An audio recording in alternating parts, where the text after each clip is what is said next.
բայց դուք ձեր խոսքում, պարոն Բոզոյան, շատ հստակ ու խելամիտ վերջակետը դրեցիք։ Եթե էլ ոնց պարզ բացատրեք, եթե այս մարդու քո մի կախվի նախագահներից, քո ատվետը, քո պատասխանը տվել է Ալիևը եւ շատ ավելի կարեւոր բան ասեցիք, այնքանը լկտիացի ասում ախպեր, ես եմ տվել։ Լավ եմ արել տվել եմ Արցախը, տվել եմ որ փրկվենք։ Այո, հիմա ցենց բա տվել եմ կործանել եմ որ փրկվենք, բայց իր փրկությունը այս վերջին կետով վերջնական կործանում է։ Եվ հիմա ես հարց եմ տալիս այն շերտին, որը քաղաքական այն շերտին, որ քաղաքականությունից ոչինչ չի հասկանում, չի ուզում հասկանա, որ նորմալ է։ Մարդիկ հա, հիմա հարց, եթե մարդը կարա 10 տեղ խափի 4 պատերազմ բերի, 10 տեղ էլ խափի։ Հնարավոր է այդ մարդուն վստահել, իհարկե ոչ։ Բայց ես մի բան էլ ասեմ, որ մեր ակտիվ շփումները մարդկանց հետ, ասեմ ձեզ, դուք էլ գիտեք, որ մենք ինչ մակարդակի ենք շփում։ Ես գիտեմ եւ նաեւ հիմա կանք արդեն հաջորդ թեմային, ինչ է շփումները ցույց են տալիս, որ մարդկանց ճնշող մեծամասնությունը ճնշող արդեն հասկացել են, որ գործ ունեն ԽՊՊ-ի հետ։ Դա միանշանակ եմ ասում, Անժելա ջան։ Բայց եթե անգամ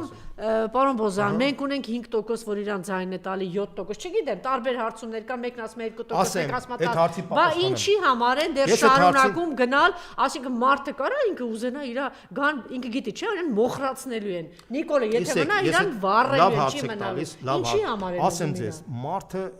ես ասենց ասեմ քեզ դու չես պատկերացնում։ Ես մի ընկերուհի ունեի, անասուններ, ասենք ասում էր, դեպի Արցախը տան, որ մենք լավ ունենք։ Անժելա ջան, ես քեզ մի բան ասեմ։ Տեսեք, հիմա այս անասունները։ Ես քեզ մի բան ասեմ,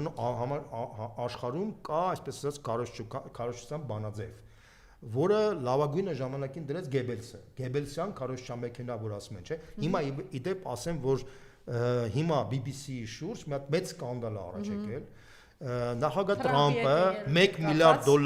այսպես ասած, բան է տվել հայցով է ներկայացել որպես շտրաֆ, որպեսի BBC-ն իրեն բանանի, որովհետև BBC-ն սուտ է ասել իր ելույթի հետ կապված 21 թվականի հունվարին, որ ինքը կոչ արել, որ գնանք եւ պայքարենք կապի։ Հա, հիմա ես ինչ եմ ուզում դա ասեմ։ Տեսեք, բայց եթե մենք դառնանք BBC-ի այդ ամեղ պահվածքը, դա ամեղություն է որ համատենք, բայց այն քարոզչյանը քննարկում որ աշխատացեցին որ Տրամպը ռուսական լրտես է, հիշում եք, չէ՞, պատմությունը։ Դա բառից բունի մաստով ստեղծված քարոզչական ռոպագանդիստական աշխատանք էր։ Համաձայն ես սրա։ Հիմա, բայց կներեք Գեբելսը որ ծնվեց նացիստական Գերմանիայում, չի նշանակում որ Գեբելսիզմը վերացավ։ Գեբելսը ծնվեց, այդ Գեբելսիզմը մնաց։ Այսինքն 1000 անգամ սուտ է ասա։ Դա օգտագործել են բոլոր երկրները, դա օգտագործել են Խորհրդային Խորհրդային Միությունը, Միացյալ Նահանգները, բոլորը օգտագործել են։ Հիմա պարզապես ես ասեմ ձեզ, երբևիցե մենք sense ձևակերպեմ Հայաստանի պատմության մեջ 3 նախագահների պարագայում մենք չենք ունեցել սուպեր գաղափարականացված իշխանություն։ Այսինքն այնպիսի իշխանություն, որը դրսի պուլտով աշխատացնեն եւ այս աստիճանի Գեբելսյան մեքենա աշխատացնեն։ Սա առաջի դեպք է Հայաստանի պատմության մեջ։ Նույն բանը արել են բանի ժամանակ, Պարաշենկոյի ժամանակ, նույն բան արել են Յուշկոյի ժամանակ, նույն բան արել են Սաակաշվիլիի ժամանակ։ Սա միջազգային, կոչվում է տեղեկատվական տերրոր, որը որ դու աշխատացնում ես, բնականաբար հասարակության 10%-ը մտնում է այդ տիրույթի մեջ, ինքը մենակ է լսում։ Ման մոտ լսում է ես sense ասեմ կարամ բերեմ Մաքս Վեբերի խոսքերը, բայց ես չեմ ուզում վիրավորեմ այդ բանը, որ Մաքս Վեբերը ասում էր, որ մարդիկ բաժանվում են երկու մասի, չեմ ուզում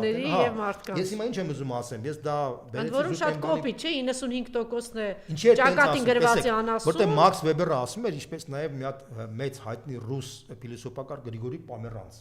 Ինքը ասում էր, որ ոչ բոլոր մարդիկ են, որ իրենց սեփական ուղեղով են մտածում։ Մարդիկ սովորաբար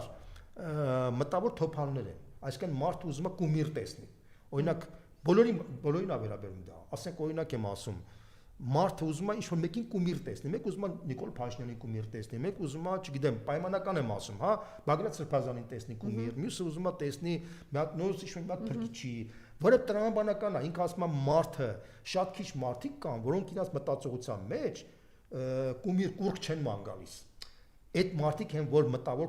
թոփալ չեն, բայց բոլոր մարդիկ ինքը ասում են, այս կամ այն չափով մտավոր թոփալներ են, հասկանում ես, բայց կան։ Ավելի պարզ ասած, մարդիկ, ովքեր պատասխանատվությամբ որևէ բան չունեն, բարդում են ուրիշի վրա։ 90 քանի տոկոսը ասում է, դե ես ինչն ասել է, այսպես է։ Չէ, հիմա տես, հիմա 10% մարդիկ կան, որոնք չեն ուզում պարզապես մտածեն, որտեղ իրանք մտավոր թոփալներ են։ 10%,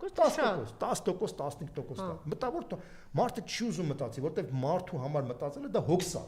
Դա համար ինքը որ չի ուզում մտածի, ինքը արդեն իր համար արդեն այդ բանը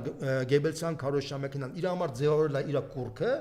ինքը կուրքը ինչ ասի կանի։ Դա արդեն Հիշում եք մի հատ մուլտ կար է փոքր սովետական միության ժամանակ, որին դուդուկով նկարում էր սաղին տարավ, ասենք կողքից ծովը ջուրը տարավ խեղդեց, չէ՞։ Այդ նույն մոդելն այստեղ աշխատում։ Այսինքն իսկ չկա նաև ուրիշ բան, պարոն Բոզոյան, ասենք ինքը Նիկոլի միջոցով ինքը չկայացած մարդ է, չի ստացվել իր կյանքը, նախանձը չարությունը շատ խորքային նստած իր մեջ եւ ըստ իրա Նիկոլը եկել է, դե Նիկոլը ճիշտ նկատեց, երկրորդ նախագահ, իր մեջ չարությունը մաղձ ասենց հորդում է։ Ինքը վրեժ է լուծում բոլորից, հատկապես բոլոր կայացած մարդկանց եւ այս մարդն էլ, այս 10%-ը նստած ասում է, «Ինչ լավ անում, ինչ լավ»։ Ես չեմ ուզում վերլուծեմ փսիխոանալիզի մակարդակը։ Ես մեմ վերլուծեմ քաղաքական մակարդակով։ Քաղաքական մակարդակը սա է։ Հիմա տեսեք, հիմա ասենց ասեմ ձեզ, որ դուք պատկերացնեք, հիմա